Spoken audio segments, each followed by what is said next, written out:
half a cup of vegan butter, 1 to 2 tablespoons of water if needed. I have confectioner sugar, 1/4 cup, brown sugar, half cup, 1 cup of oats, which I put in the food processor and just pulse it for maybe 30 seconds.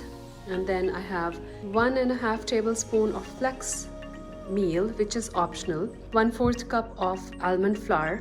Then I have 1 tablespoon of coconut flour, which is also optional. It's desiccated coconut or coconut flour.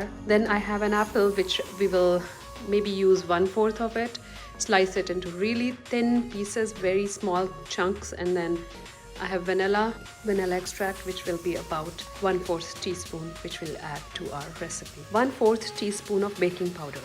So let's get started. We'll add butter, brown sugar, and then with my hand mixer, we're just going to work on it.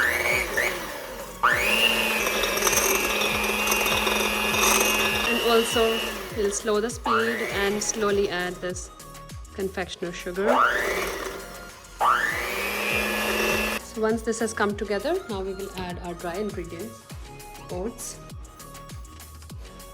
flax, almond flour, coconut flour, and baking powder. Now we'll slowly start to mix it again. Now we'll take this out and mix rest of it with our spatula. The goal is to make sure we have everything incorporated nicely with each other. We'll add just a little bit of water. Now we can add apples to it. So now here I have my apple chopped, really thin pieces of it. I'll add it. And I'm also adding some chocolate chips, as my kids love chocolate. Now you can put this mixture into the refrigerator for 30 minutes and then make the cookies, or you can make it right away. I have my oven preheated at 375 degrees Fahrenheit and bake it for about 12 minutes, 10 to 12 minutes. Make a ball out of it and place these balls onto my baking tray. So here we have our cookies lined up in the tray, and now they're going for baking.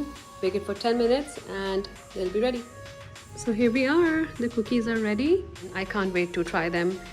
These are apple oat cookies, which are gluten-free and dairy-free. Enjoy.